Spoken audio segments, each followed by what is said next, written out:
Go live in 5 seconds. 4, 3, 2, 1. Blog Talk Radio.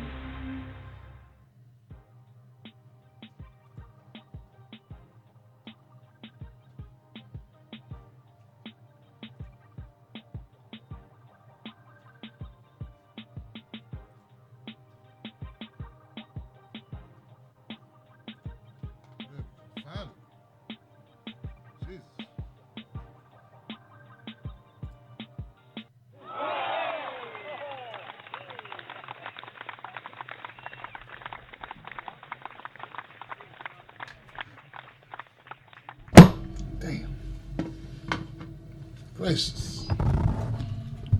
Did I just break my mic? Testing. I just want to make sure my caller on the line can hear me. Hey, caller, can you hear me? Yes, sir. All right. And okay.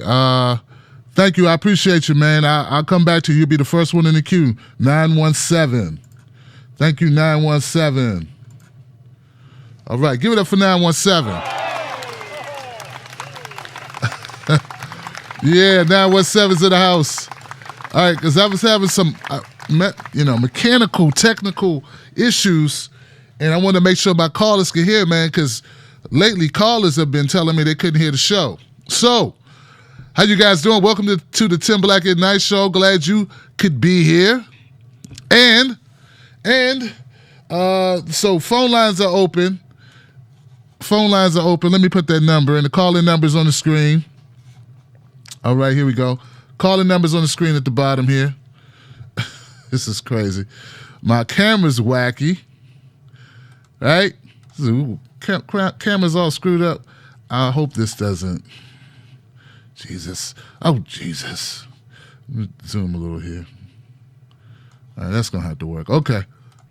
All right. You see, I got two Mises, 3 pieces over here. So what's up, people? How y'all doing?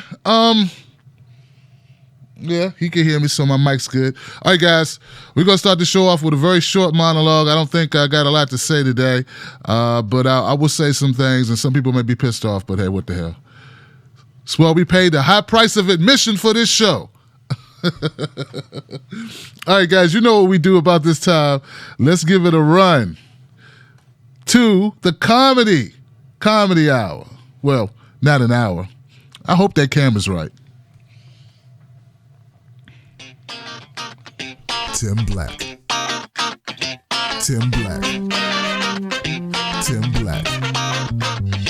Yes, I am.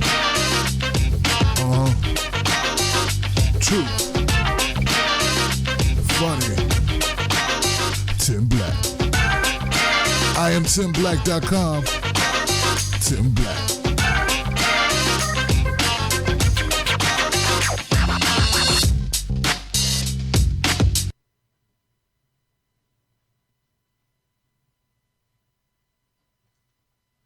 Right. God, I got a lot of stuff over here. All right. Yeah. Oh, man. What's going on, people? How y'all feeling?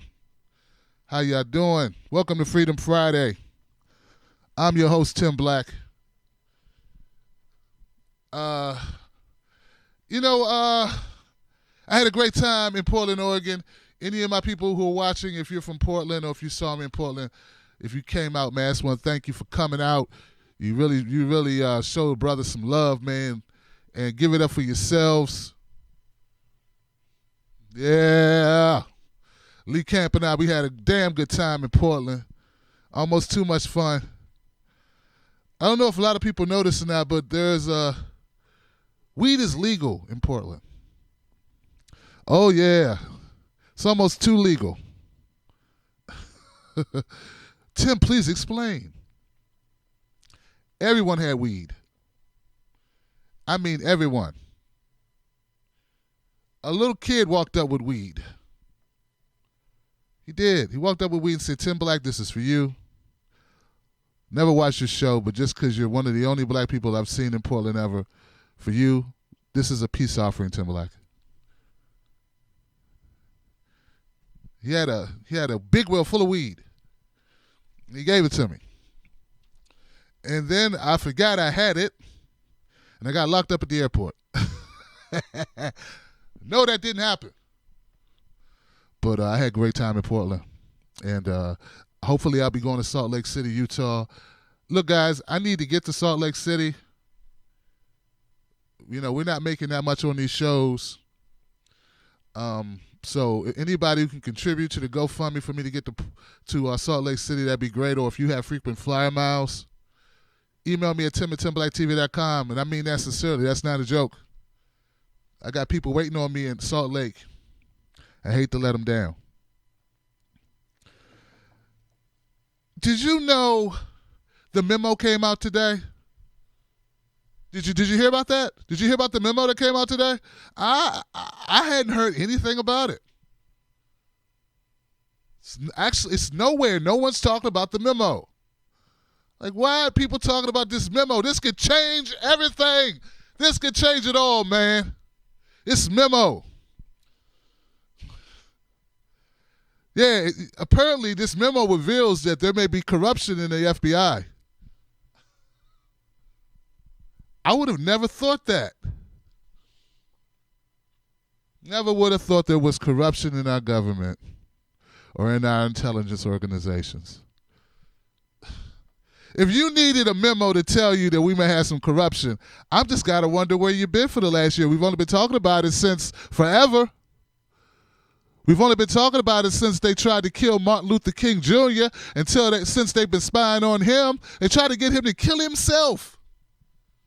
Oh, but if I don't defend the FBI, I'm a traitor.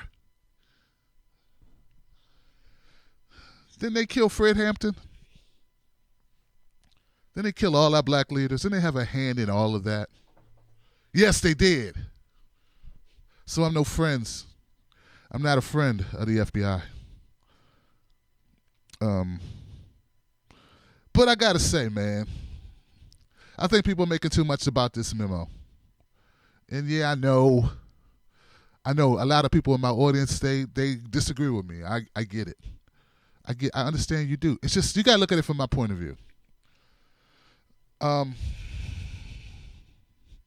Fuck Trump, but also fuck the government that lies to us all the time, and law enforcement in general. Not every particular law enforcement person, because they're in a system, sort of like politicians. That sucks. And you're going to have good ones and bad ones. But yeah, man, I just can't be excited about this memo. I mean, first of all, there's nothing in the memo that we hadn't already been hearing about, that we haven't talked about. You know how many videos we did on this? It's like finding out the sky is blue and water's wet. That's what I'm trying to tell you. But, there's two sides to every story. I got to believe there's two sides to every story. So Democrats going to put out their memo. Republicans put out their memo. Whatever, Can we get a memo on fixing our education system, our student debt? Can we do that? Can we put a memo out on that? Can we put a memo out on homeless people getting a place to live?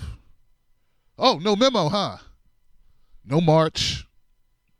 No march with millions of people jumping in front of cameras. No march. See, that's where my heart is, man. That's where my heart is. It's with the people. It's not that I don't care about justice. Of course I do. It's just that, Trump says he was illegally spied on. Right? Illegally spied on. But they just passed this warrantless surveillance shit like a week ago. And he tweeted, "Hey guys, this is this is good for us. This is good for the people." But it wasn't good for him, but it's good for the people to be spied on. I'm losing connection to that. It's like, like I don't like spoiled food, but maybe you do. It's good for you. It's not good for me, but it's good for you. That's right. Eat that spoiled pork chop. Not for me, though. Not for me. Fake news, fake news, fake news. Yeah, it's hard. It's hard letting people really getting through to people that, that you can be. Look, okay. Here's the thing, man. This dossier. If somebody hired someone to dig up dirt on you, who didn't like you, okay, they detest you. They tell people, "Hey, I hate this guy. I hate his guts." Then they hire that guy. They pay that guy lots of money to work with a foreign country, to go into a foreign country and get information about you that no one can vet. And then that information is used so that the FBI or the government or NSA, whatever, can spy on you. I gotta imagine we'd all be a little pissed. We're like, what the hell is this? This is not democracy. But they do that to us all the time. We got Google. We got, I got people saying, Tim, don't even use Gmail, man. I thought you wanted us to email you, Tim. Why do you have a Gmail address? We will never email a Gmail address because they spy on it. They look on it. They look into it. So look, it's not that I'm for surveillance. I don't know. It just leaves me bitter, man. Look, for instance, did you know that today something beautiful happened? Oh, something so touching. It would just melt your fucking heart. And that thing is, a father of 3 girls who were abused by that piece of shit Olympic doctor rushed his ass in the court. And he almost got there too. He's going to beat the shit out of that guy, Nasser. And I was with him. I was for him. I was rooting for him. I was. Because if anybody deserves to get their ass kicked, it's that guy, the pedophile doctor. This doctor, he touched inappropriately like 160 girls, man. 160. And the thing about it, the father had to sit up there. So they're doing the victim impact statements, right? His daughter spoke. And he's standing there. He's like every dad on the planet who's in that situation, who could possibly be in that situation. He's representing for all of us. He's standing there while his daughter's giving an impact statement. And while the girl is talking and the judge is there, whatever, everybody's there in the courtroom, he says, "That son of a bitch." The judge is like, whoa. I understand you're upset, sir, but you're in a court of law. You can't use that type of language, but I want you to speak your piece, but you can't use that type of language. Is there anything you would like to say to Dr. Nassar? He says yes. He says, Judge, is there any way possible, Judge, that I could get 5 minutes alone in a room alone with the doctor? That's all I want, 5 minutes alone with his ass. Judge's like, no, we can't do that. Can't do that. It's a court of law. We can't do that. We can't, that's not the way our government operates. That's not the way our law operates. It's not legal. I cannot give you that. I can't grant you that, sir. He says, okay, I understand. I get it. Is there any way I could get 1 minute alone in a room alone with the doctor? Just to work shit out. Judge's like, no, we can't do that, sir. I just told you. I understand your grief. I feel your pain. I relate to it, but no, I can't do that for you. And the father looks at the judge. He looks at Nasser, and he says, I understand. And he runs. He runs at the doctor. Runs at his ass and almost gets him. He's throwing, when you do that punch that's got feet in it, does one of those. 3 law enforcement officers tackle him. They bring him to the ground, and the whole time he's saying, I just want a piece of him. I just want a piece of him. I got to get to him. I got to touch him.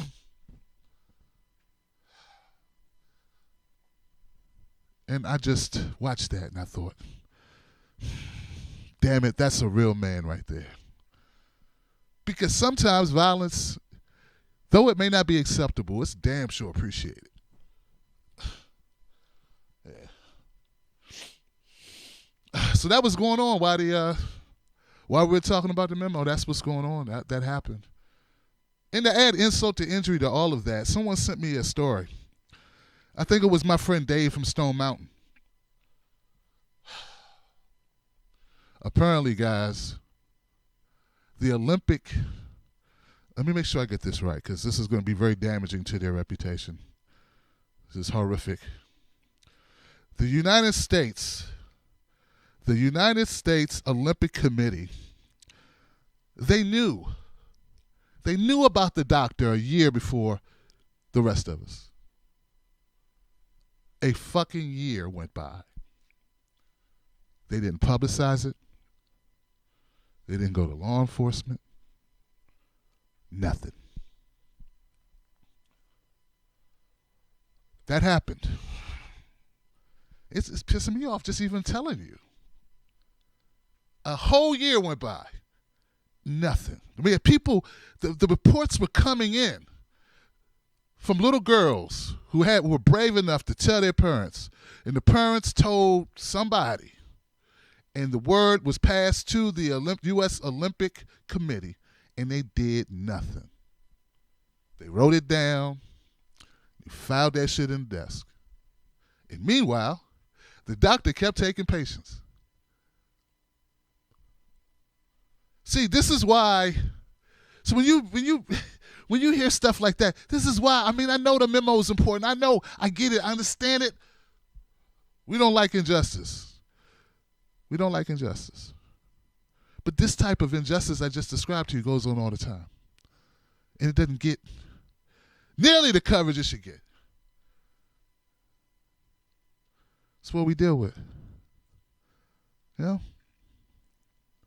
So I don't mean to be callous. I don't mean to be an asshole. I'm just telling you what happens in America all the time. We got crooked cops in Baltimore who were keeping toy guns in their glove compartments in case they needed to plant a weapon.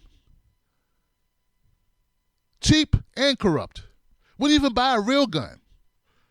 BB guns and toy guns in their dashboards in case they get in what they called a jam. And that's not even us making it up. That's not us even solving it. That is 6 of the officers telling on the rest of the officers for what shit they did. These are cops trying to cut a deal who are already caught. And they said, well, yeah, let me tell you everything that went down. This is what we used to do. We used to this is how we did it. And these are the people we did it to. All I'm trying to tell you, man, is, you know, and I mean this sincerely, man. I do. We got 99 problems, but Trump's just one. And we got 99 problems, and the FBI's just one. And it's shit like this, these 2 stories I just shared with you, that keeps the fire burning inside for truth and justice. And pardon me if I don't think Nunes really has our best interests at heart.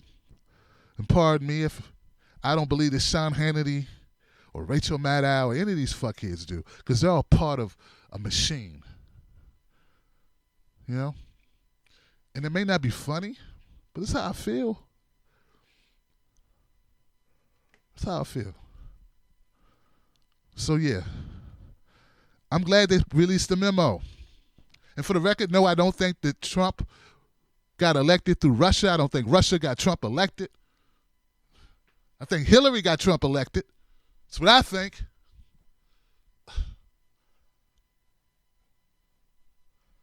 But I think that if we don't start focusing on real issues, man, we ain't gonna have anything. We're not gonna succeed, man. So eventually all of us gotta be pissed off like that father and just run at the stage run at our media, run at the corruption, run at it all, man. It's not about parties. It's about justice across the board on real shit that matters to us all. Like the 160 girls that got molested. And the people of Baltimore who were being attacked and under siege by our cops, criminals with badges who robbed and planted guns and evidence with impunity. And if not, well, shit, man. We ain't got a chance. It's not much of a comedy routine, but it's all I got right now. But some people, they didn't like my response to the memo. And that's okay. Because I didn't like the media's response to these issues I just brought to your attention. All right, guys. The phone number's on the screen. It's on the screen. Call up. You get 5 minutes to say whatever's on your mind. Maybe you can educate me more to some stuff that I missed. I want to see you all in Salt Lake City, Utah. I promise to actually use my routine. I got a routine that's pretty funny. This was not it. This was just real talk. All right? All right.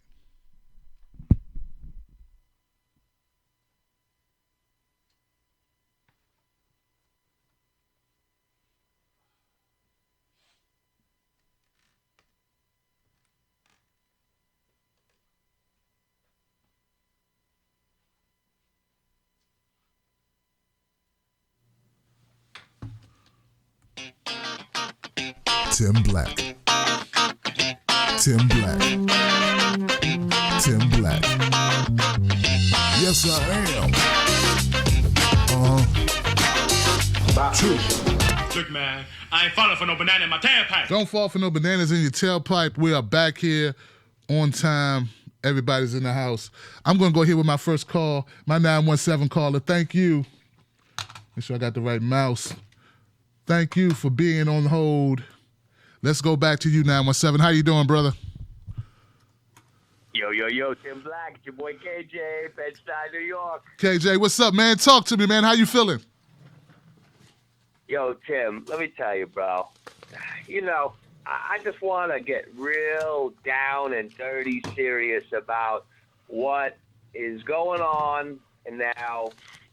You know, and I've always told you I'm a Trump guy. I voted for Trump, okay? Now, what that means, and I'll explain to you why that is. First of all, let me give you a little background. I'm Sicilian and Irish. I grew up with mobsters and cops. And let me tell you, in New York City back in the 60s and 70s, there wasn't much of a difference between the two. Everybody had their, was on the take. Everybody had their motives for what they did. Everybody had their game. And my relatives came here, my Irish relatives came here in the 1850s, and my Sicilian relatives came here in the 1880s. Now, all poor, hard working class people, okay? And I learned from all of my relatives throughout the years, never trust the government. Never believe what they tell you. Even when they're doing you bad, believe it's 10 times worse. So I've always been of the type of person, I grew up and always been the type of person that knew that the whole system is rigged against everyone. If you're not a part of that system, and if you're not a contributor and of that wealthy class that runs the whole game, then you are a shill. You are a pawn. You are being played. You are being bamboozled, suckered, used, call it whatever you want. And it is up to you to know this, understand this, and be prepared for a lifelong experience that you need to get what you got to get for yourself in life and make the most of it, because it's all a game. It's all BS. And so like I'm saying, listen, I voted for Trump. You know why I voted for Trump? I voted for Trump because I didn't want Hillary. It's that simple. It's not, it's like if the difference between if you got the Yankees or Boston in the World Series. I'm a Mets fan, but guess what? If it's Yankees or Boston, I'm voting for Yankees because it's just part of the game. You got to pick a lesser of two evils, and if you don't have a vested interest in it, that's just what it's all about. And it's the same thing. This whole thing with the document today, such BS, because the Democrats made a big stink, hemming and hawing. Don't release it. It's going to affect our government. It's going to take down this. It's going to do that. Meanwhile, like you said, they release it, and everything that's in there, we all have known all along.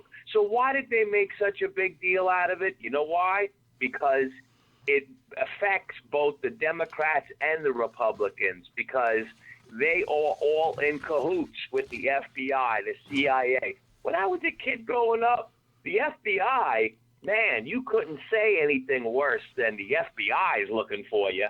I mean, the CIA, we knew they were involved with government stuff, with Vietnam and the war and things like that nature. They do more international stuff.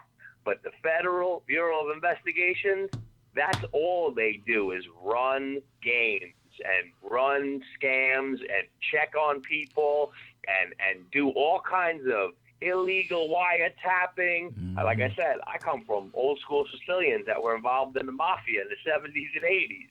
So they were doing all kinds of illegal stuff trying to get people. I mean, this is just a game, man, and it's sad, but it's true. And I feel so for most people that want to live in this delusional land where they believe, like, if they just prescribe to one party or the other, they're going to be any better off. It's just not true. If you're not a part of that elite class that is in on it, then you're just as much of a target, and they're going to come for you, and they're going to do whatever they need to do to keep themselves in power and in check. And it's like I said, and now about that Dr. Nasser guy, it's over 260 now. God. It's not 160. God, it's over 260. Okay? Let me tell you, that father, I feel for him. He tried. He was a little slow. Them guards got him. Yeah. But trust me, that guy's not going to last. Mark my words. Unless they keep him in protective custody 24/7, he's not going to last a week in jail. There's a special place that, they say when it comes to jail, if you're a cop or you're a child molester, you're not going to live very long in jail.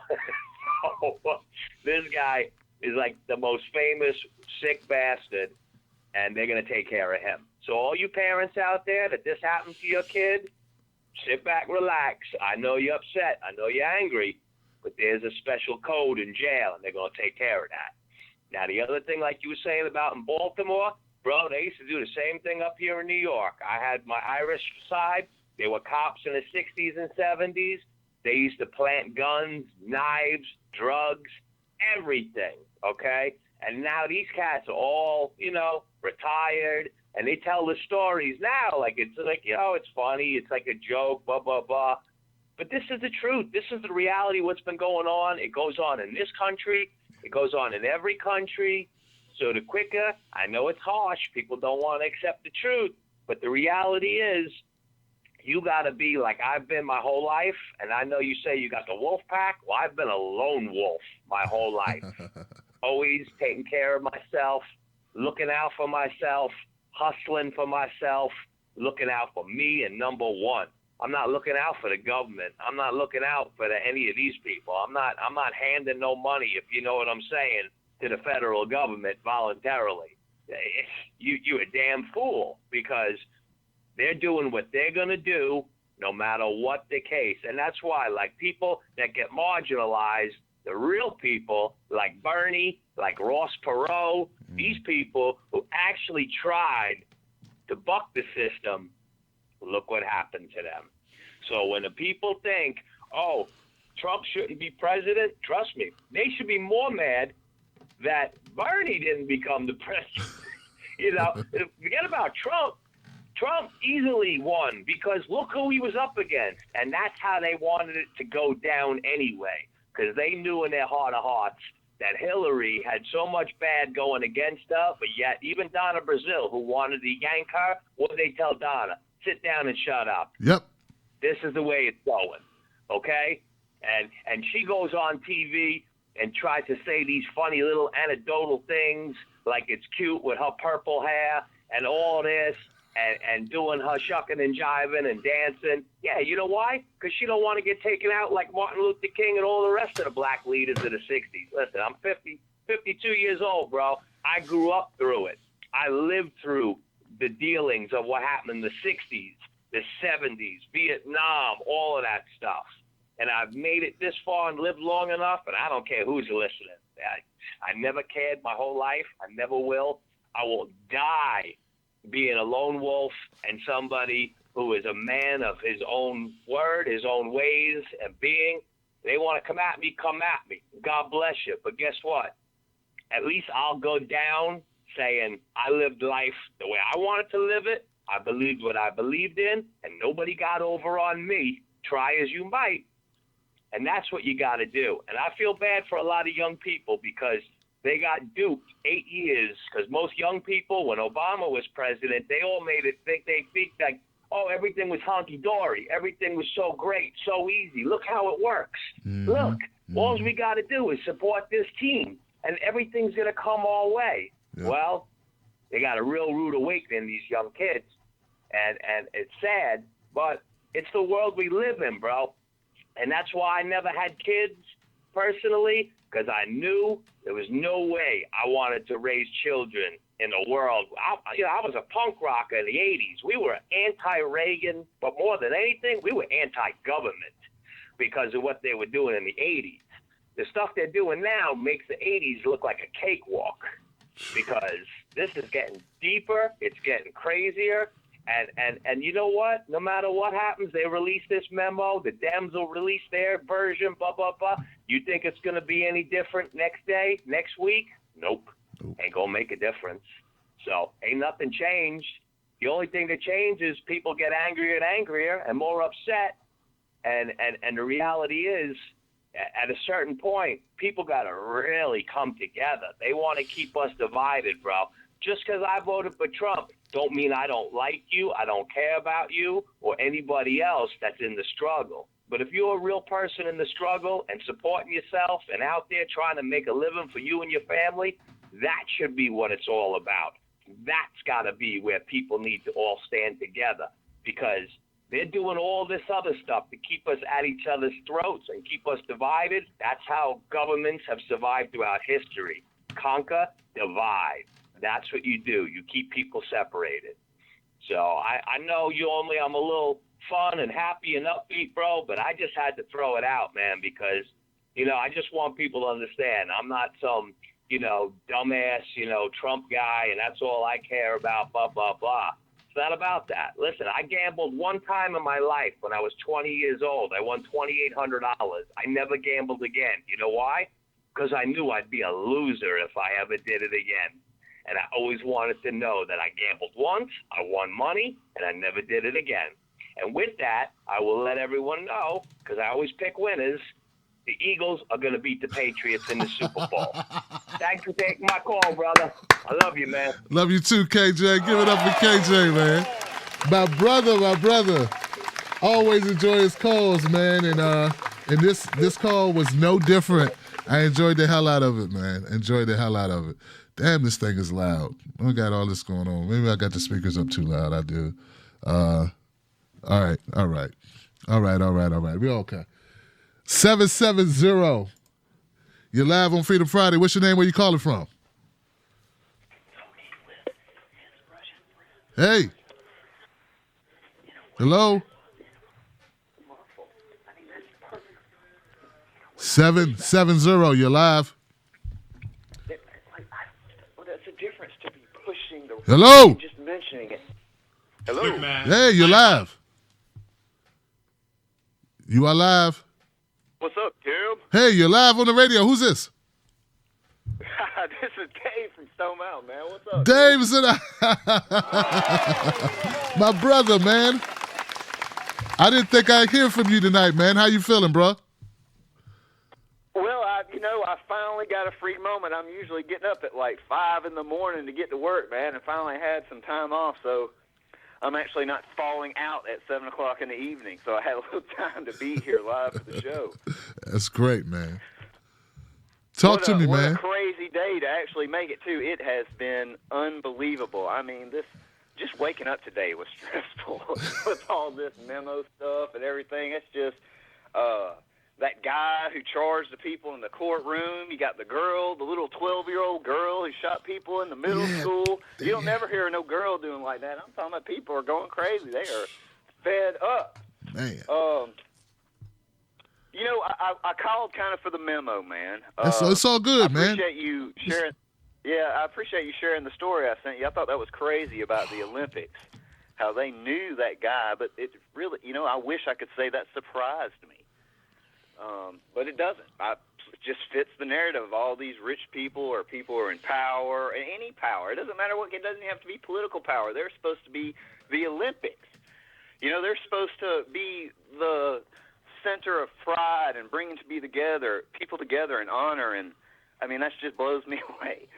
But the memo, man, I haven't even read the memo, Tim, because they're not going to release anything that's criminal or really proves anything, because they're all criminals.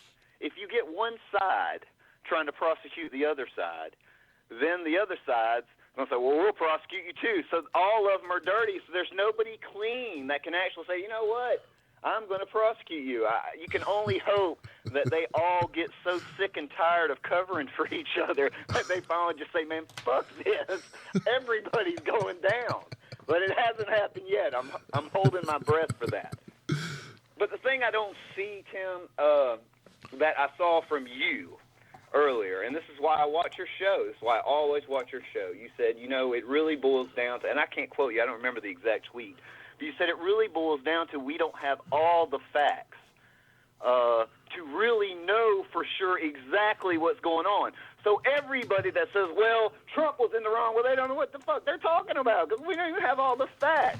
We got this one memo and a whole bunch of morons on television that's telling us stuff that they haven't showed us any evidence for. You don't know if it was Obama. But here is the deal. This is what I want to see from everybody, what I said from you, what I heard from you. I want balance, people. Stop trying to prove that Trump colluded with Russia. Stop trying to prove Obama unlawfully looked at his campaign and start trying to find the goddamn truth of whoever did wrong. Because the real truth is that if Barack Obama had absolutely no legal cause or any idea or any evidence or any cause to think Trump was working with Russia, and he just started looking in on his election, well, he's tried to overthrow the presidency unlawfully. That is treason. Whether you like it or not, that's the definition of treason in the dictionary, to overthrow a government unlawfully. That's the American definition of treason, too.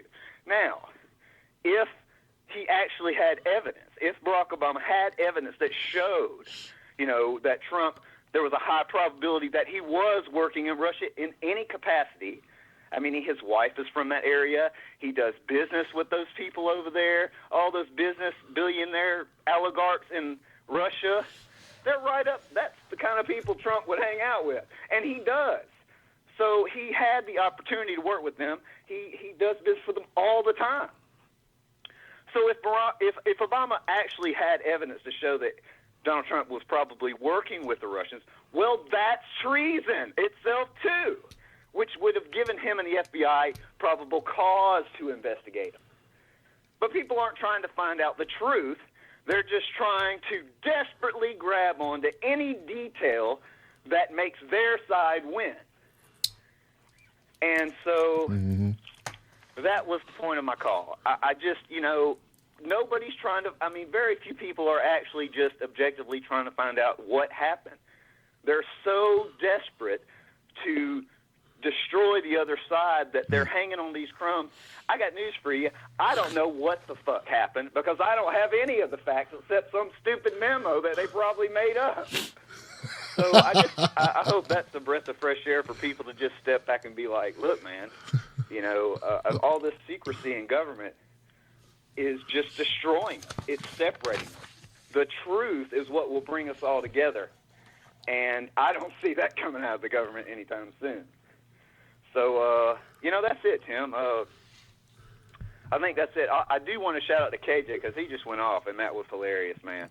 But that's it, Tim. I'm out of here, brother. All right, brother. Thank you, Dave, for tuning in, man. Thank you for calling in. I appreciate you. Good to hear from you as always, man. It's okay to say you don't know. You know? What? Okay, so one of the things, I bet if I wouldn't have went to Portland and met so many people that were of my wolf pack, like No More Donations and Sherry and Beth. Is it Beth? Damn it. Yeah. And Dash, I met so many people, man. Bree. It's Bree. What's up, Bree? Paul. God, I met so many people, man. I had an opportunity. We sat down, we talked, we had beer. After each show, we went to Lee, I, and a bunch of people that had time to hang out after the shows. We sat down and talked for hours. And we just kicked it, man. And it really influences me. It really motivates me to be okay with going, you know what? I don't have to agree with everything other people say. I don't have to agree. I don't feel any pressure. I feel free. And these people are my friends. These people that watch my show are my friends. These people, they realize that they may not always agree with me, and it's okay for me to go, hey, man, I don't know. As opposed to piling on this memo for clicks or views or to be liked or be afraid that people are not going to support my show anymore or all this stuff. Like, it just, when you deal with people in the real world, it just does something for you. So I want to thank everybody that came out in Portland. I feel more resolve to plow forward. And I'm not saying that I agree with the FBI investigation, the way they handle it. I'm not saying I agree with Trump. I'm saying I really don't know. It sounds like there's some dirt there. I never brought into the Russia collusion just because I know the information that I discovered about Hillary. That was enough to turn off any human being. I knew about the polling going in. Where were these guys? We had this show. Anybody could call up into this show. How many people called in and said they were voting Hillary? How many times did you hear on this show that people called in and said, hey, Tim, I'm stalking you, or I'm trolling, I'm a Hillary supporter? None. And we did this show every Friday. But we had some Trump supporters call in and give me some business because Trump had support in the real world. So these are the things I use as indicators, but I'm going to go to the next call. I appreciate you guys. 864, you still there? Great. 864, you're live on Freedom Friday.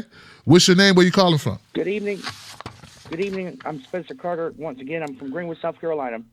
I was sad that your show got preempted last week, but how was your trip to Portland? Oh, amazing, brother. It was amazing, Spence, man. Thank you, bro. Had a great time. Yeah.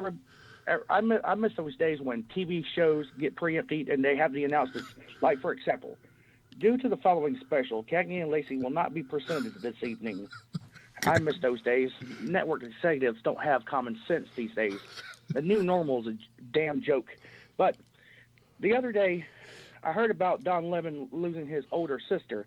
Of course, the controversial CNN host who threw Bill Cosby under the bus by inviting those so-called accusers to his show. I did a video titled Don Lemon Karma. It was his karma coming back to him. Then I got criticized by those on social media. I had to block those idiots on social media and my YouTube channel. And of course, moving to another subject. Quincy Jones has common sense.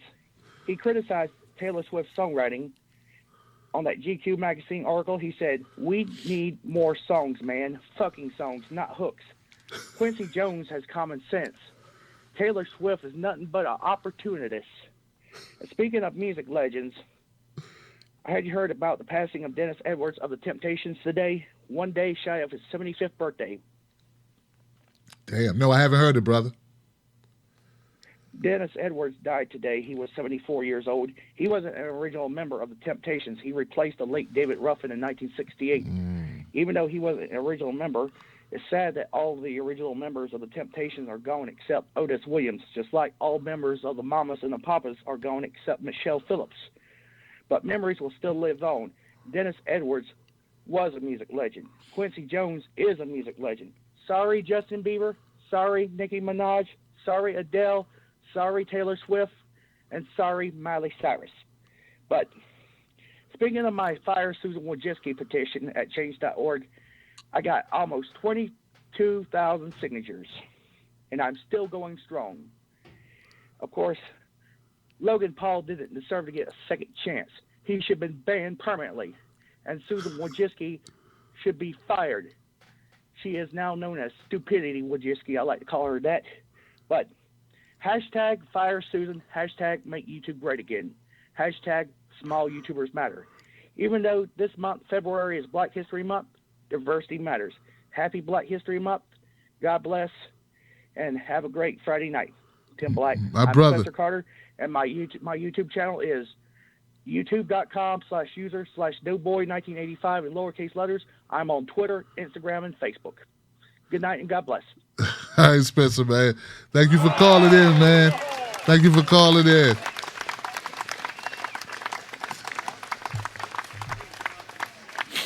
I'm over here. I met a brother in Portland, and I'm trying to remember his name. And damn it, it's not Paul. Damn. Ron? No. Don? Gosh, man. I met so many people in Portland. Something happened with my mailbox as well, guys. I'm going through my mail right now. And they said I was overflowing. I was running out of space. So I deleted some sent items, and I didn't realize it would delete my entire conversation. So if you've been trying to contact me, if you're wondering why I haven't contacted you, that may be the reason. All right, so don't take it personal. Send me an email at tim@timblacktv.com if you want to get in touch with me. Just reach out again. That's probably what happened, all right? All right. All right, I'm going to the next call. We got some people in queue waiting. 718, you're live on Freedom Friday. What's your name? Where you calling from? Oh, hey, Tim. It's Hytham Gannon from Brooklyn, New York. How you doing, man? I'm good, man. How you doing? I'm fine. Thanks for asking. You know, in my mind about this memo release, I will tell you a few things. This is, to me, extraordinary to know this FISA, of course, against Trump since his morning tweet from last year when he announced that he was wiretap, of course, because the fact that ever since his associates that were leaked out to the media, which were Flynn, of course, since he took the downfall, as we all know, and also a report about Jeff Sessions as a senator for speaking to Sergei Kislyak, of course, as we all know, since the fact that this was just showing, like, you know, Trump's associates were speaking to him, and, you know, and now it all makes sense that that Trump was right the whole time, that there was surveillance, and the Democrats, however, are so bloodthirsty to take out Trump since, you know, the one who they rooted for just lost since they wanted someone like her to do any foreign policy work. And I would just say, like, to connect the lines, of course, for Clinton as president, foreign policy, which is the NATO expansion in the Baltic states, Ukraine, of course, and also Syria, although this is going to be a new stage of a war, which is the Turks against the Syrian Kurds, of course, since Erdogan has his little hissy fit with Kurds. I don't know much about that, the reason what these two sides have against each other or whatever, but I would tell you, the thing with the FBI anti-text messaging, the FISA, and also the dirty cop Mueller with everything, that's just a whole new level of disgusting. I'm telling you, Tim, the Democrats and the liberal media cannot even feel guilt for their hypocrisy for what they did to Bernie Sanders, as we all know. And, you know, I hope that does literally bite them right in the ass, of course. I'll tell you that. And also, I was watching Sticks, Hex, and Hammer's 666 video about David Pacman, who tried to humiliate Andy Warsacky and got his ass kicked, of course, and tries to get him and got his ass kicked too. You know, he's kind of like, how you say, a punching bag, just like Bill O'Reilly was when he used to be the star of Fox, of course, since his ouster being a serial sexual predator to women, since what he used to be, of course, being the punching bag and owning his ass, just like Pacman did, of course. And also, he talked about the TYT, of course, as we all know, corporate shills, and he even invited Dan Rather to, that they were speaking to, of course, about, you know, the guy who busted the Richard Nixon with the spying, of course, as we all know. And also the fact that these alternative guys from YouTube, like the Young Turks, Pacman, Cousin Farron, Sam Cedar, of course, the guy from TYT Nation, are just total sellouts. And I hope the people who do associate with the TYT, of course, which are Jimmy Dore, Mike Figueredo, of course, Nomiki Kuntz, I hope they realize that these people, which is the Young Turks, of course, are corporate shills. And also, although the fact that when Kyle Kulinski, I forgot his last name, also along with Cenk Uygur, of course, who resigned from the Justice Democrats due to the blog, it's not that I would say I feel bad for him for resigning from that sort of blog, whatever, but I would be more interested if karma bites him right in the ass, just like what happened to Jordan Chariton with his sexual harassment. In fact, I'd be more interested if these guys are sexual harassers, the people of TYT, excluding Jimmy Dore and Mike Figueredo, and along with them, Jimmy Dore's employees, of course. And also, I hope, I don't know if you still join forces, you know who I'm talking about, Hard Bastard, AJ Goodman, Nika House, and I mean, if you guys still are, I hope, not just you guys, but I hope you bring in Jamal Thomas, Holly Silker, maybe Styx Hexenhammer if you're ready to interview or not. I know if you have agreement or disagreement, whatever the case. Well, maybe Aiden Paladin. I don't know if you never met her. Maybe DeFango, whoever you would bring all together to compete against those Young Turks, of course, think they're just, you know, better than you, of course. And, you know, they're not better than you. You're better than them. They're just a bunch of narcissistical, brainless idiots, of course. In fact, I hope you do get way better than those guys. I'll tell you that. And also, another thing is that just to wrap things up, I was watching H.A. Goodman's video about Styx Hexenhammer. YouTube deleted everything on Styx Hexenhammer, but thank God he's back, though. But that was just a whole new level of disgusting. And not just YouTube is worse. Twitter could be worse, too. Facebook, Google, you name it. Total disgusting censoring, because the fact is that, as we all know, the corporate mainstream media, as we all know, are afraid of alternative media, just like you, Mike Figueredo, Styx Hexenhammer, Hard Bastard. All right, brother. Heck, you name it. Hyphen, I appreciate you, man. Thank you for calling up. I got to leave it there. Give it up for our caller. I appreciate you, man. Wow. All right. All right, my brother. I appreciate that. 408, you're live on Freedom Friday. What's your name? Where you calling from? Hey, Tim. It's No More Donations. How you doing? No more. What's up, man? How you doing? Hey, nothing much. Good Seems meeting. like only yesterday when we were talking in person. Yeah, man. Yeah, man. It was nice meeting you, man. Definitely, brother. Same here. No, believe me, the honor was mine and Bree. Like, you know, we had a chit chat. We were talking, some serious issues. So it's good.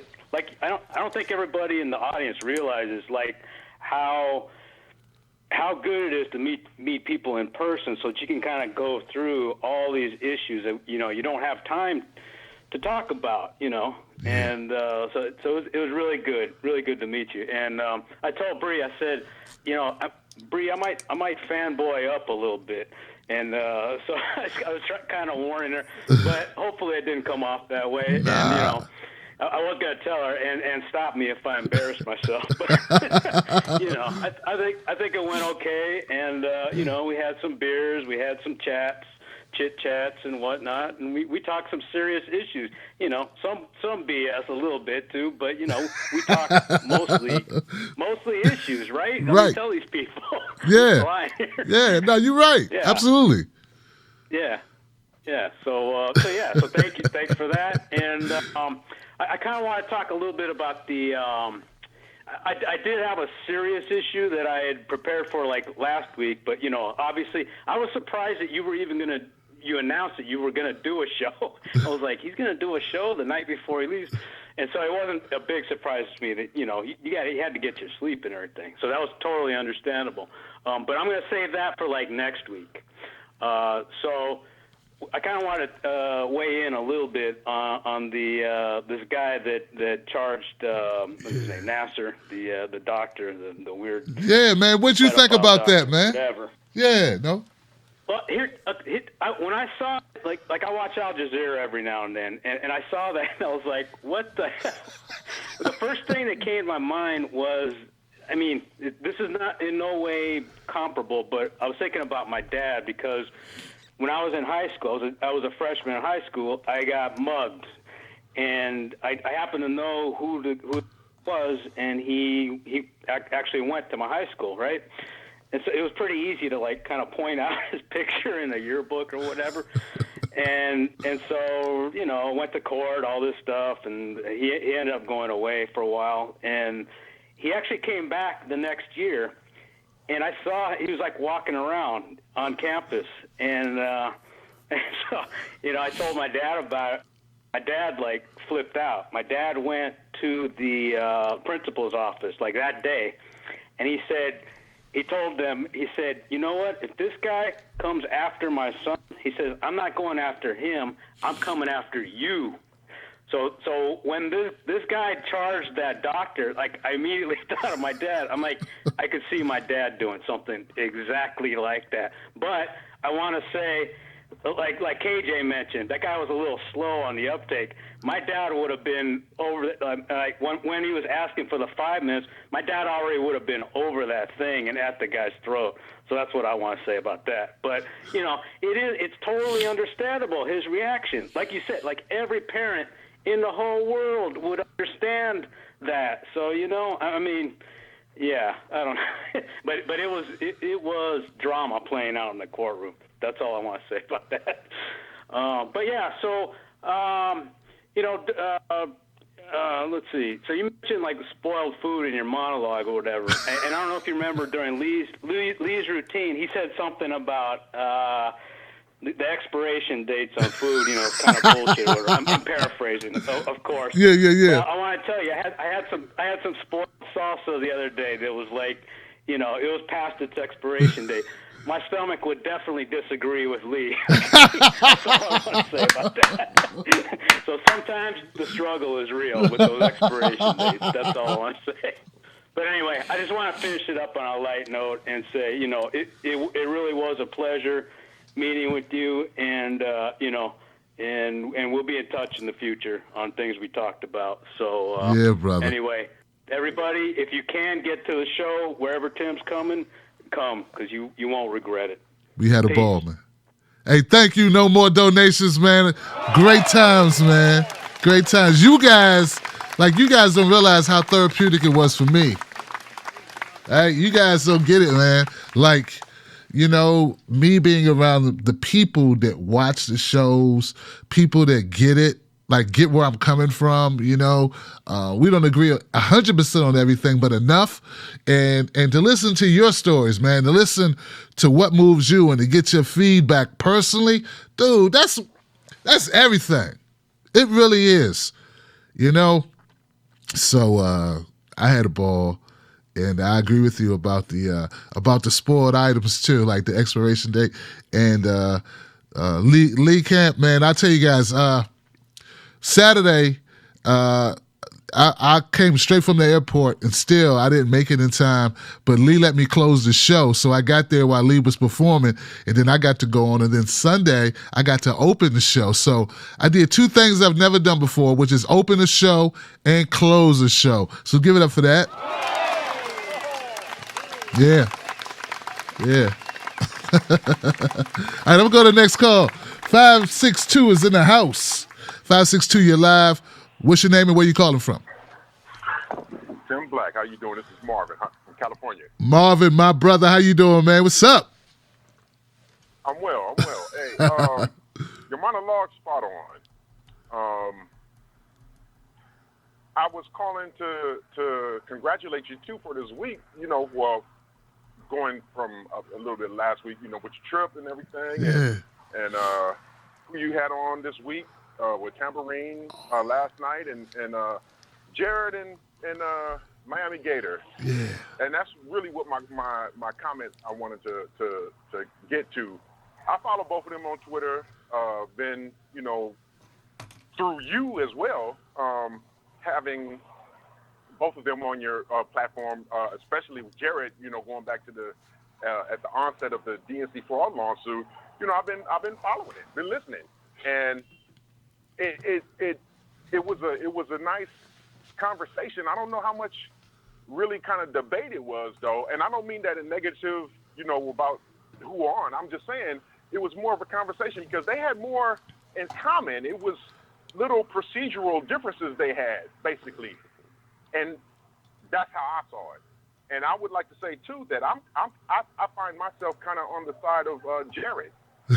Jared seems to think that the DNC is not reformable. I agree. The whole thing was how Bernie got screwed. Mm-hmm. And, afterward, the lawsuit is brought forth.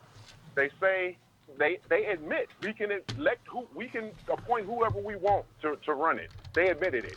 So the lawsuit got dropped on a procedural issue as well. That I think it was a venue. It didn't mean that the lawsuit is like dead and gone forever. I find myself as one of the plaintiffs in this. I gave to Bernie through the Act Blue, thinking that it was going to be a fair and process. So I feel cheated. I definitely feel cheated.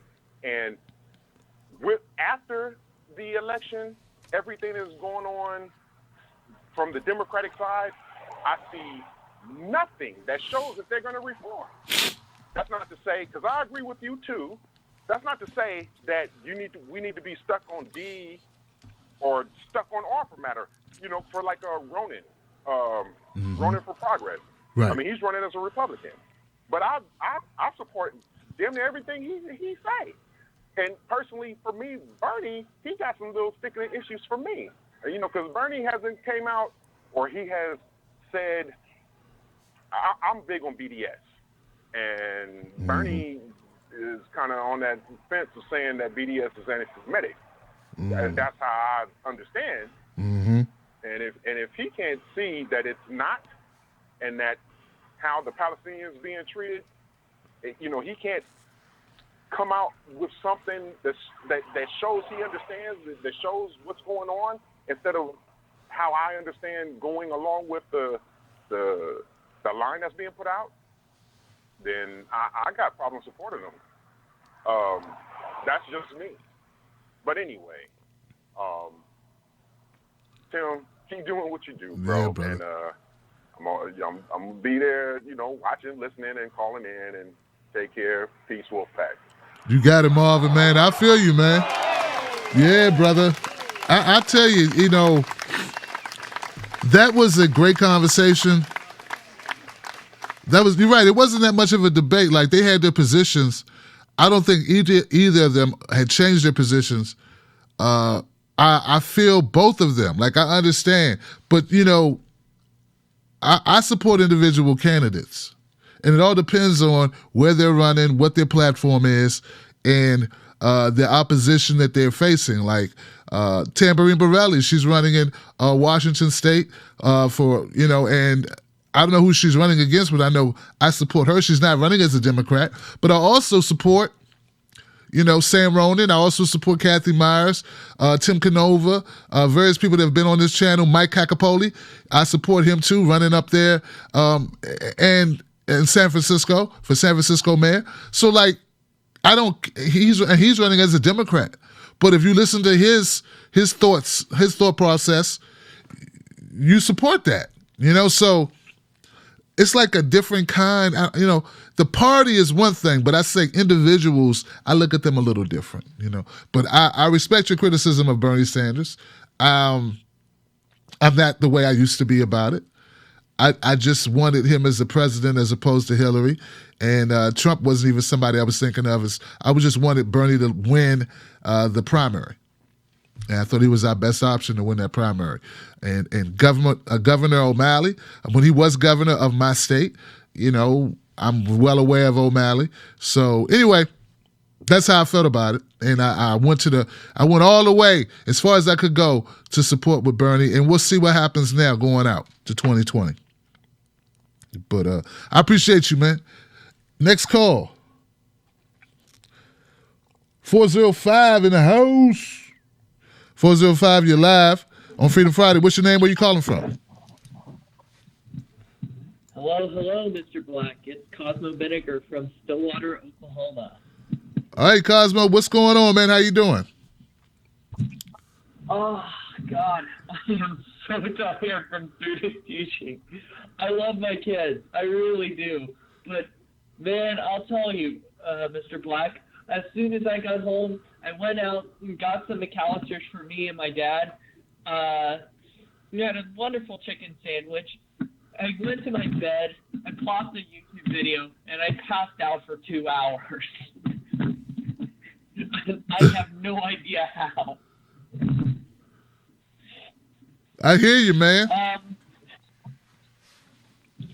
So I did want to talk on the whole Nina's memo drop, because to be truthful, I was expecting this to be released probably over the weekend. I wasn't quite expecting it to be a Saturday drop, if it ever did drop in the weekday. But with this drop, I haven't had a chance to go through the memo myself. But so my criticism, or what I have to say, has less to do with the actual contents of the memo, as so much as the talk that has been surrounding it for the past couple weeks. On the one hand, I do think, obviously, will always say that I'm on the side of truth. If it turned out that the FBI was in fact illegally gaining FISA warrants in order to spy on Trump's campaign, regardless of what my personal feelings of the man are, which for those who have listened to me on both here and the After Hours podcast, will already know that my opinion of Trump is something close to that of a raging dumpster fire that we decided to stick a bunch of cutie Tangelos down just for laughs and giggles. That said, however, as much as I dislike Trump, if he was actually being illegally spied on, then that raises a problem.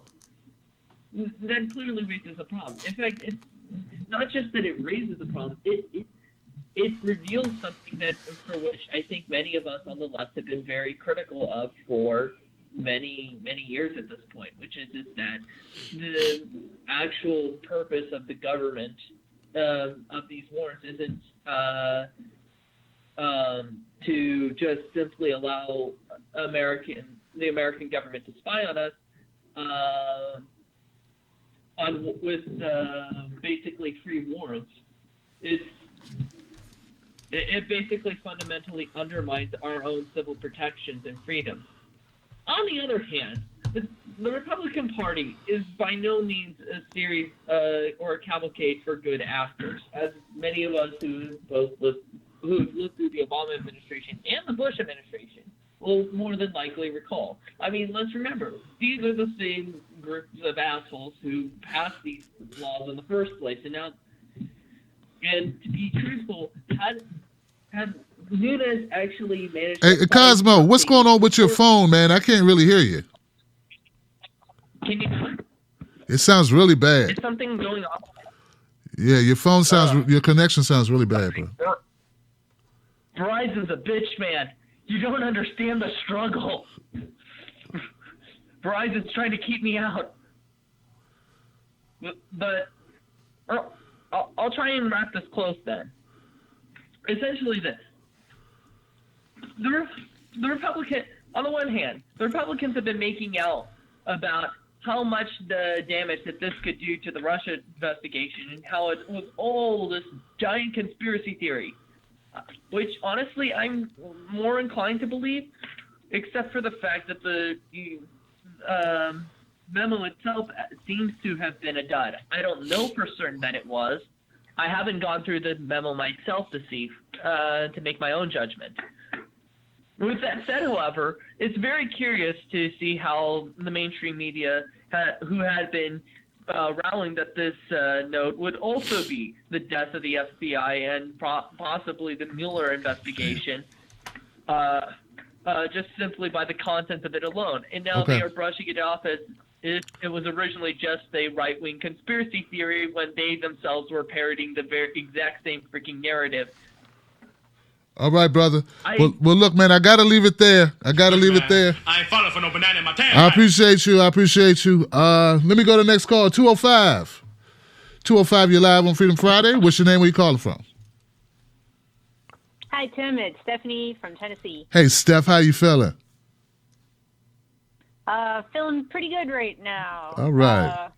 I'm doing okay on my New Year's resolution to my internet addiction. I got caught on Twitter last night by you, but I haven't been posting on there. I just kind of snuck in like a ninja and looked at what was going on so I could know what to talk about today. So, speaking of, with the people, I was trying to look, but I didn't really see it. Are you doing one of your shows around the Pennsylvania, Virginia area around July or August this year? Do you know that far in advance? I don't know. I don't think we know that far in advance, though. But I'll let you know.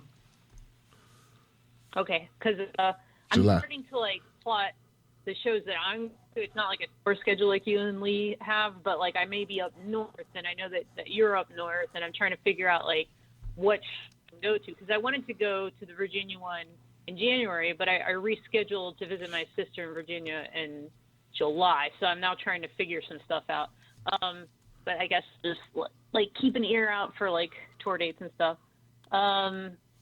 So yeah, on the topics tonight, people bringing up the memo. The memo was kind of it was very anticlimactic. When I looked at it, I was like, yeah, okay, what? Why did they make it? I am wondering if this doesn't have to do with the memo itself, the classification labels, because it's why are they so concerned about this memo coming out if it's nothing we don't already know, right, unless there's something else under the same classification that they were worried could get out because this gets out, and all of a sudden it's normalized. What was it they didn't want people to see? Because there's nothing in that memo that's a big deal. Right. So there's that. And speaking of the Russian investigation, lack of evidence, that interview that you had with Jeff earlier, I've been calling him Geoff the whole time, and then I heard the interview and I was like, oh, his name is Jeff. I agreed with both of them to an extent. Am I wrong? People keep arguing this about them, and it's well, obviously we don't want to support the current Democrats in there, but until we get ranked choice voting, what is the solution the other people have? The Workers' Party has to be built, and can't we not win because of the Electoral College with a third party at the moment? I think that's that's correct, but I'm not 100% on that. Somebody tell me like what their strategy is, because they keep, getting mad at Bernie, and it's like, what else is he supposed to do? The momentum is with him. The DNC is mainstream. That's part of the problem, is that they're establishment and they're part of the establishment corruption. But people keep talking about how corrupt the DNC is, and it's like for some reason it doesn't register with them that the GOP is equally corrupt. But the only reason that it doesn't upset them as much, or they're not yelling about it as much, is because that's not. It's like they've known for a very long time that the GOP is corrupt, because they do it open face, and it's like, well, both of them are completely corrupt and completely establishment. It's like, where are you thinking that Trump is fighting the deep state? Like, it's like he is part of the deep state now. His CIA director is going after independent journalists, Reality Winner's having a real hard time. Yeah. I believe that they're still persecuting Julian Assange. And speaking of, Lori Love, I just saw his judgment for his appeal is coming February 5th. I'm kind of nervous about that. I really hope that it goes well for him. Right. And then the day after, they're going to find out if Julian Assange goes free. So it's like February 5th and February 6th are to keep an eye on. And something I want to say, because FBI, CIA, Bezos, Google, whatever, instead of just trying to totalitarian state control everyone like a bunch of crazy overprotective parents, maybe just consider that being super rich and other people not being able to get full-time work, that they can have a decent job and a decent a decent life, something that makes them feel respectable. It's like, you're really, I don't know if they're intentionally trying to start a civil war or something, but it's there's the saying, for every action there's an equal and opposite reaction. Why, if you really think that let's say, for example, Julian Assange is some secret fascist or secret Russian agent or whatever, would you continue to let him be a victim? And they look awful. The optics of it are awful, even if they were right, which I know that they're not. But even if they were right, they look terrible, because he's a journalist and he hasn't done anything illegal, but they keep saying he's done something illegal. They keep it's just like this memo. They're like, oh, we can't release it. It's super classified. We can't. Then it's released, and it's like, what was the big deal? Now you look like you were doing something shady. Then it gets released, and it's like, this is nothing new. And it's like, why did you do that? It just makes you look stupid. It's like, so it's like, why do you keep persecuting a journalist who hasn't done anything? If he's done something illegal, just say what it is, because he hasn't. It just makes them look like terrible people. And it's like the way that revolutions are done, real revolutions, not these kind of I don't know. It's like Bernie wants a clean revolution. I don't think that's going to happen, because he keeps trying to play along with the intelligence agencies. And at his speech, it was a great speech the other night. And this is where I was saying, Jeff had a point. He mentioned Russia once, but it still irked me, because I'm like, why is he playing along with that? Tulsi's not playing along with it. She said we need to look into it, but she's never said this is definitely happening. These people are all telling the truth. She knows that there's been many times that the FBI and the CIA has given us false intel, and the mainstream media has ran with it. So I hope she runs, because it's Bernie is still better than everybody else, but I don't know, they have this great false narrative that Bernie is establishment, or he's a sheepdog, and he's not, because he's still pushing for all these things the establishment doesn't want. Absolutely. He's less establishment than Trump is. That's so I right. don't understand this whole Bernie's a sheepdog. I'm like, Trump is a sheepdog. What? Take your butt. I got to leave it there, Steph. I got to leave it there. I got to move on. These phone lines will die on me. 304, you're live on Freedom Friday. 304, what's your name? Where you calling from? Hey, Tim, it's Rob. I thought that was you. What's up, man? How you doing, brother? It's been long. I'm doing great. Tim, how you doing? I'm good, man. What is going on? Living a dream. What's going on in here? No, it's rare that I get time, but I want to check out the show tonight, and I just want to give my 2 cents on the memo. I'll drop my facts and sprinkle them and get on out of here. To me, from my eyes and what's going on, it was a big all blow and no show. the hype, the build-up to what has become. To me, it just, if you look at it from the outside, and I sent you a little message on this, it looks like that the Clintons colluded with Russia way more than Trump did. If you start adding every little piece of this whole big puzzle up, and when you start adding that they paid for a dossier, a falsified dossier that initialized this FISA thing, that started this process of what's going on here. You add up that Lynch met with Bill Clinton on the tarmac before Comey's little recommendation. You add up that she got caught trying to undermine Bernie for the DNC nomination. 6 coin tosses in a row. You start adding all these things. Donna Brazile giving her questions, the leaked tape a week before his election. It looks like the Clintons undermined the elections far more than the Russians ever did. And that's just, if I was from the outside of the country looking in and start adding up all these little pieces of, the finger's always pointing back to the Clintons. Sad, but that's the way I'm seeing it. Uh-huh. And it's, you add these little pieces up. And I think her trying to cheat, she was like a cheap belt. She buckled. She caved under pressure. The cheaters got caught. She buckled like a cheap belt. It's just, that's where I'm seeing it. But the memo, for the last 2 weeks, the hashtag release the memo, push the memo. It's bigger than Watergate. It's millions of people are going to go down. This is going to go down. And I'm reading through it, I was like, okay, I see it, but I'm not seeing it. I'm just like, this is really not much more than what people have already speculated. Right. So it was just all hype. It's just one of those things where people say, go watch this movie. It's going to be the best movie ever. You go see it and you leave like, man, I just wasted $9. Yep. Basically. 90 seconds. I'll tell you what, on another note, I'm glad Portland went well for you. Thanks, brother. I do not give up the comedy. You are good at it. Like I said, people gravitate towards you.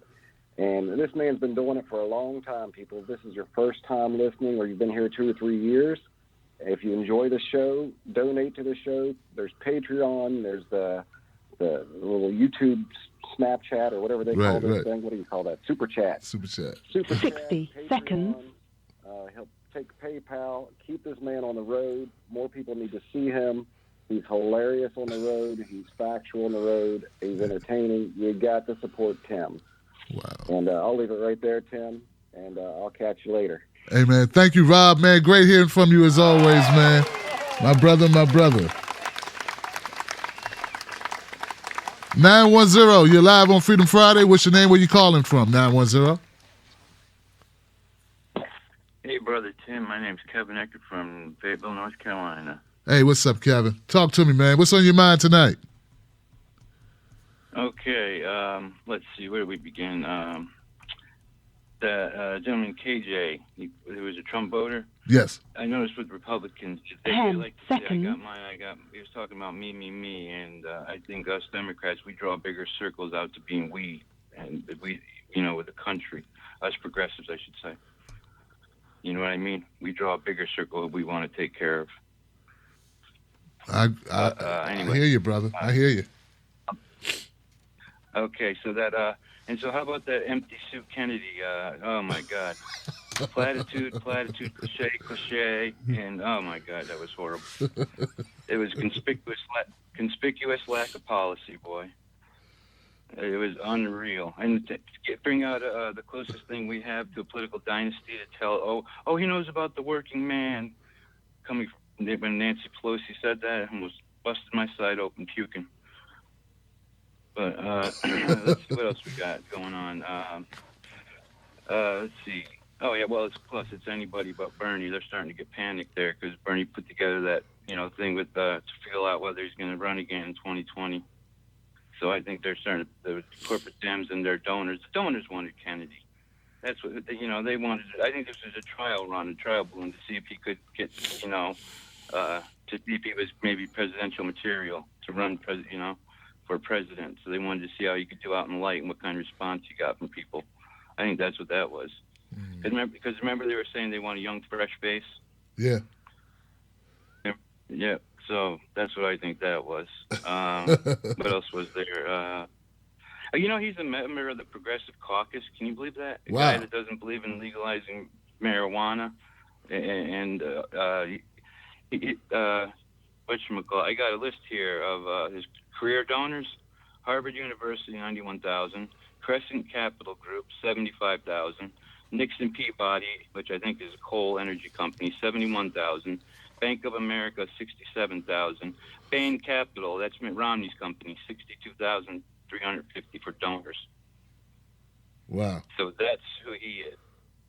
And that's just one list. I know there's, TYT's got some of its own problems and everything, but this was from Emma Vigeland. I think the reporters do good work sometimes, and Emma Vigeland put this together about, she'd been going over all the people's donors lists, which is, she's collecting it all and telling everybody, from going over all their donors lists. So they do some good reporting from time to time.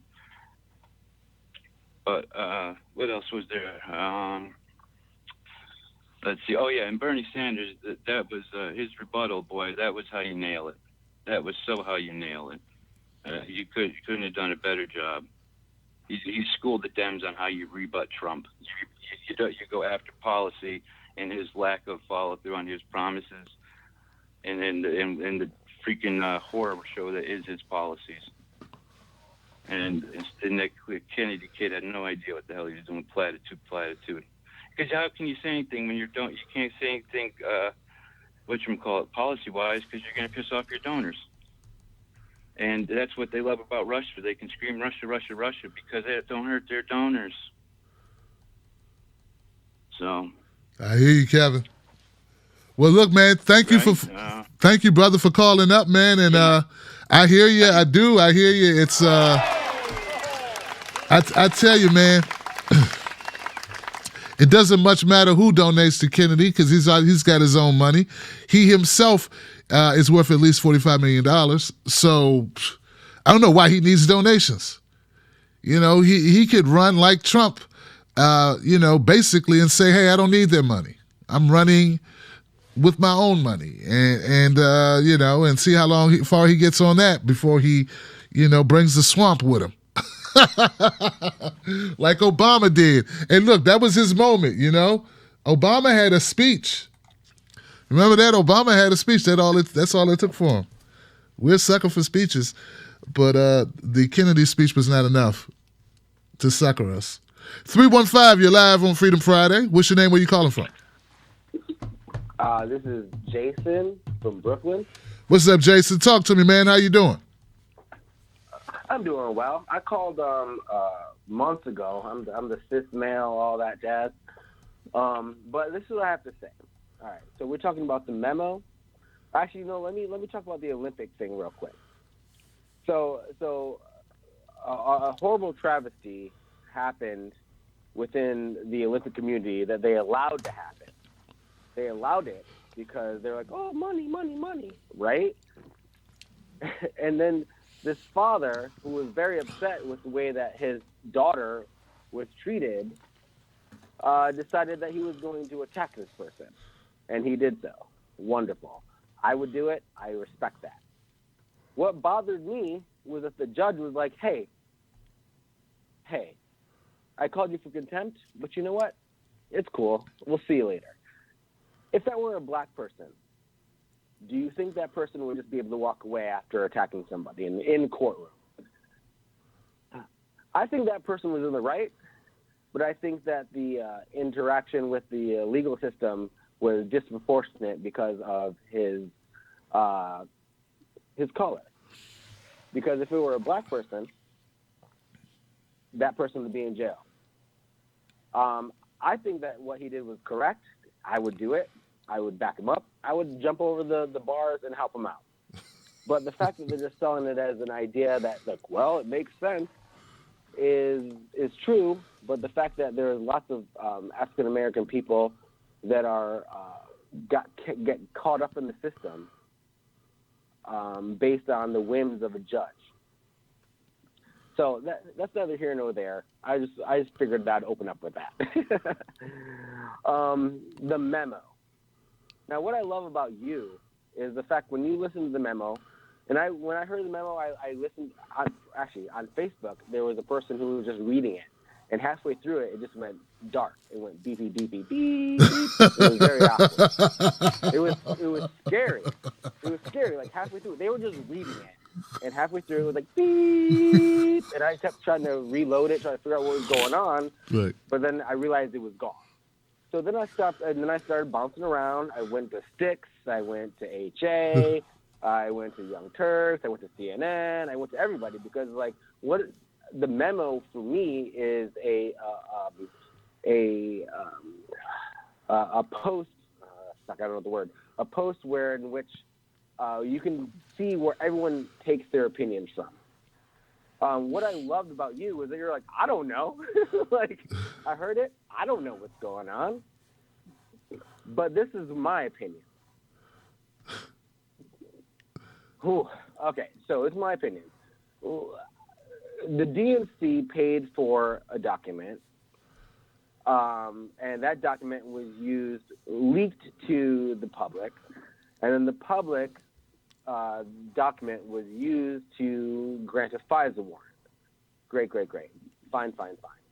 Now, the DNC put that forward, but now one thing that I'm not hearing anybody say is that who was financing the DNC?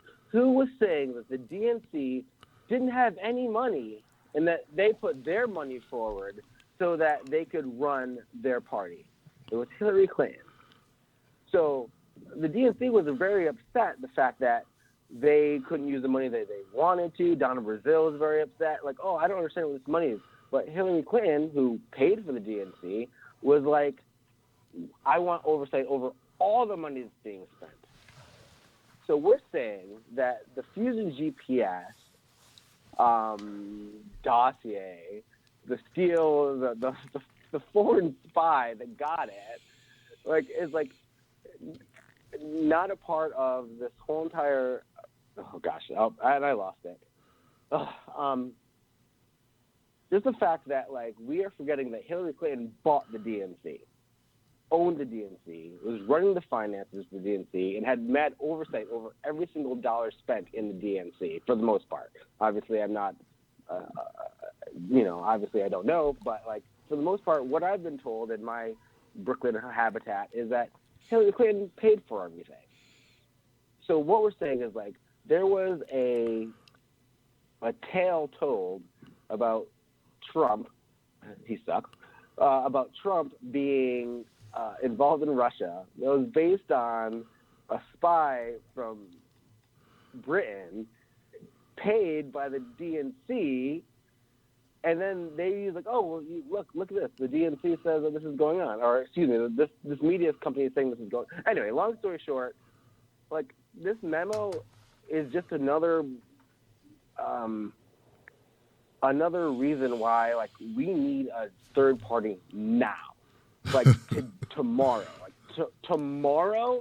Like, they need to be like, okay, you know what? The DNC screwed Bernie, kicked voters off the rolls, gerrymandering in their own right, because we haven't talked about DNC gerrymandering yet.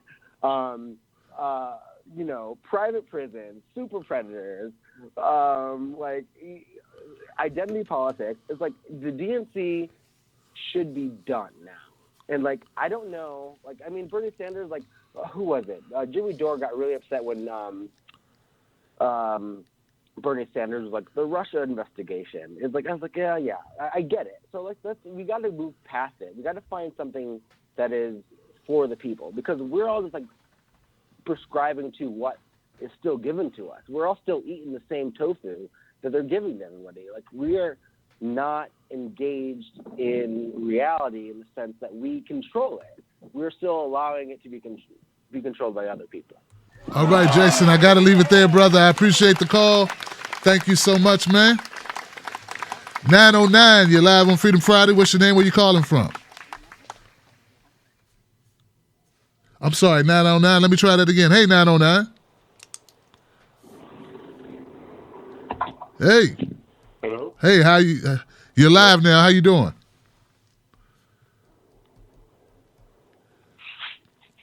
"909. 909, you're live. And you're gone, 909. 909, caller has dropped. Okay. All right, 909. Look, guys, we have cleared the queue. We have cleared the queue. I love it when we can clear the queue. Yeah, it's like a clean room, you know, after a lot of junk all over the place. And you got, all right, I can walk in here. I can breathe. I can breathe. I can smell. What's up, guys? So it was an interesting show tonight. My brother Jason was talking about Hillary's culpability in this whole thing. And you know what, though some people haven't talked about it, like, you know, we've talked about Hillary's control of the DNC, the Clinton campaign. And yeah, man, I'm with you. I realize that anything that the DNC did during the 2016 election, that was coming from Hillary's camp up in New York. So yeah, that's definite. That's definitely true. And it does stink, the whole thing, the dossier and Christopher Steele and the fact that Clinton's funded it and that it was used at all in getting a warrant. Some guy getting some information that he dug up that can't be corroborated or verified. That's your evidence? Like I said in my monologue, man, that's some shaky stuff. Man, imagine if that's all people needed to get a warrant on you. Just somebody say, hey, this guy said that Jason, selling, I don't even want to speculate, brother, because you're a real person. But you know what I'm saying? Since you committed some type of crime, have no evidence of it, have no material evidence, have no circumstantial evidence, just have hearsay evidence, which ain't even evidence. That's it. So I get why people are pissed about it. My thing is that after the release of the memo, what? This is the same stuff we already knew. And it does also rub me the wrong way that Donald Trump, they just passed more, they just gave another 6 years of free reign with surveillance on all of us. But now I'm supposed to be pissed. I thought you were letting this all go, Trump, because you're turning the horses wild. You just open the barn and let all the horses run. Just did that. So now they have free reign over surveillance, and they have another 6 years to do as they want to. So, yeah. And don't get me wrong, man. I care about our privacy. I care about due process and all of those things. And I feel like this was all politically motivated, and it gets tiresome how politically motivated most of this crap is. Any of these people looking for justice at all? Now, just imagine, someone said, just imagine if it was the shoe was on the other foot. Imagine if it was Hillary and she's president and somebody had opposition research paid for by to someone who was an agent of a foreign company, a foreign agent, paid for by the Trump campaign or paid for by, I don't know, any campaign, paid for by Bernie's campaign. Just imagine that. See, people don't give a shit. The people that don't care, they just don't like Trump. Because if it was Hillary and she was president and it was the same thing, they would be just as pissed as Trump supporters. Just as pissed. So I get it. You know what I'm saying? I want truth, just like most of you. That's it. That's what we're in it for. And that's it. All right, guys. I put a link up. I'm trying to get to Salt Lake City. It's important. And if you can help with that, that'd be great. Email me at tim@timblacktv.com if you can help me get to Salt Lake City. What else? Monday. I need to confirm this because I haven't talked to Tara lately. I need to reach out just to confirm. And I better do that when this show is over. How many people remember Dennis Kucinich? Remember Dennis Kucinich? Well, he's running for the governor, to be governor of Ohio. The gubernatorial race. And his deputy is Torres Sampler Mosley. Or is that Mosley? And they may be coming on the show next week. So give it up for that.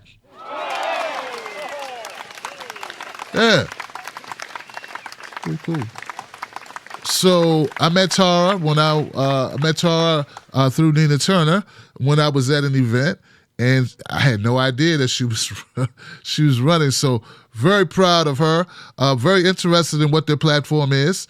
Like to hear more. I remember Dennis Kucinich he basically got what I feel he was held back by the establishment Democrats.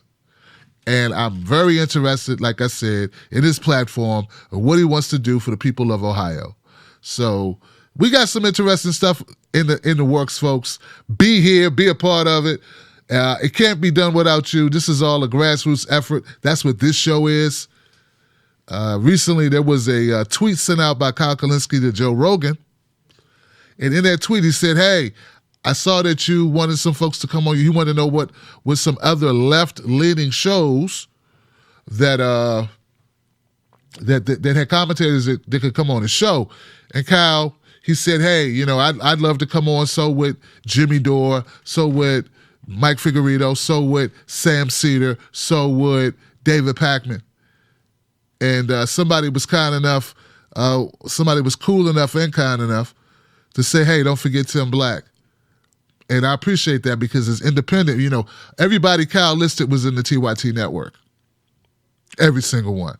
And I just want to thank the people that threw my name in the hat, because when you're independent and you don't have a network, you out here alone, it's tough to compete. And I want to thank you all for keeping me a part of the conversation, for appreciating what I do. I do it because of you guys. You keep me motivated. So we'll just keep going. We'll make as much noise as possible, and we'll try to get the truth out there. All right, guys.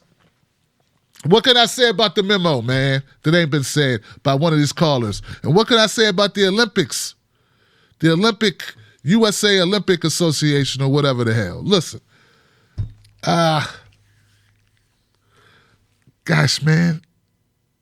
How deplorable is it that you could know that you got a pedophile, an abuser of little girls, man. And this guy, the father, he had 3 daughters.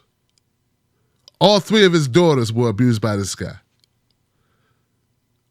Right? So, whew, man, gets me ready to jump across this table, and ain't nobody over there to jump at. But I just makes you want to really jump up. Listen. You gonna eat your cornbread? We want truth. We want justice. We want fairness.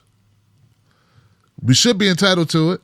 It should be an unspoken rule that when someone wrongs us, we should be able to set the record straight, right? I think that needs to occur to those we like and those we don't like. But they try to eat our cornbread. Here's the deal. Nobody take no cornbread from me. I'm not saying I want Trump to get his cornbread taken. That wouldn't be right. That's not the way I roll. I don't pick and choose who should have justice. All of us should have justice. The thing with Trump is I don't feel that he's fighting for all of our justice. Not when you co-sign taking away our rights, our privacy, the way they took away your rights or your privacy. So you say. Okay? Keeping my cornbread should be as important to me, and also should be important to me that you get to keep your cornbread, is what I'm trying to say. And you know what? Maybe I ought to eat your cornbread. The reason why they're able to eat our cornbread is sort of like the reason why this doctor was able to go on a year after they knew or had word that he was doing this, he was still able to see new patients. Because somebody said, hey, you're not eating my cornbread, eat other people's cornbread. That's something sick about that on so many levels. Super Mario Brother levels. More levels than Mortal Kombat.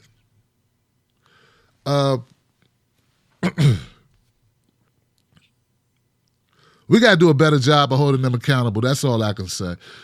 I want to focus more on Congress people because they make these laws. And there should be a price to pay for taking our cornbread. That's what I believe, and I'm going to fight for it. I hope you're with me. Because if not, Well, It's gonna be consequences and repercussions. damn it, it's gonna be consequences and repercussions. God, I just want to say, gosh, man, I had a good time in Portland.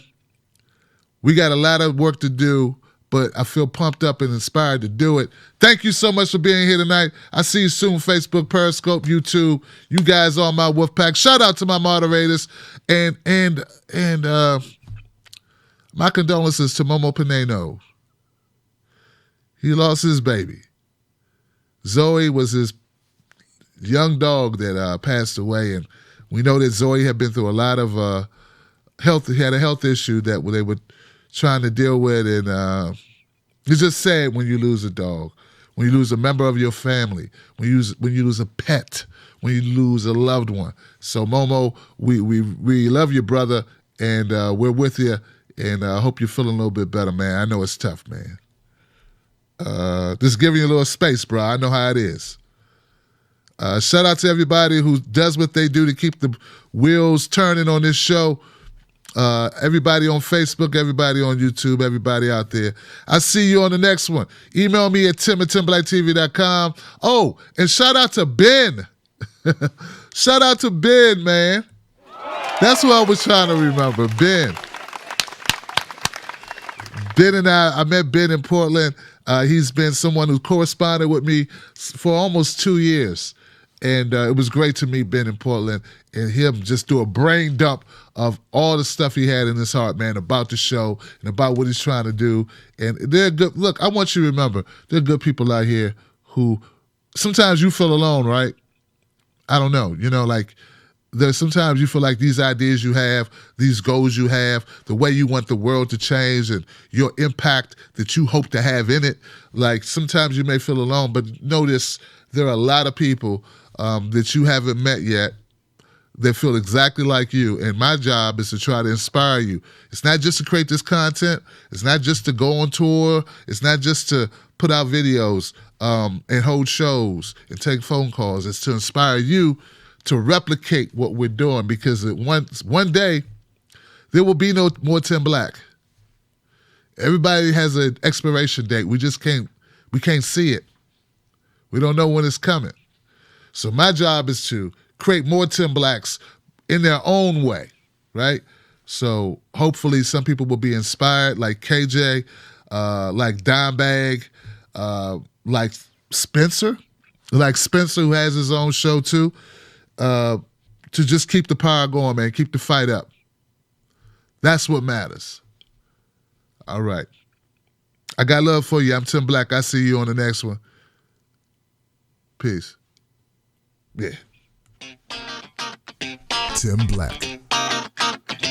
Tim Black. Tim Black. Yes, I am. True. Funny. Tim Black. See, no one has balls.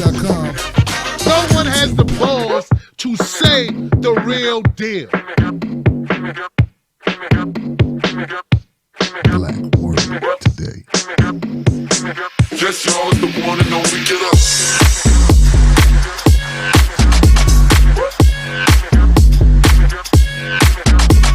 You are born.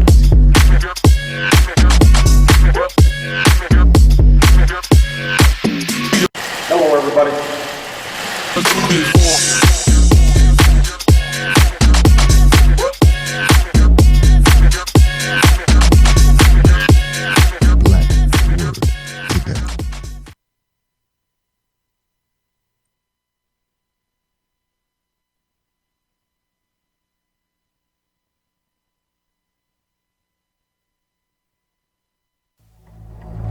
Why can't we pick our own colors?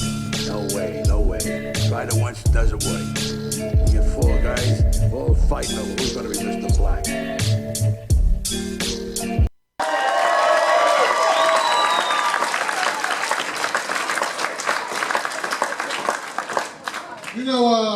You heard him earlier talking about the police, how they fuck with the blacks. He's right. That's why I'm late.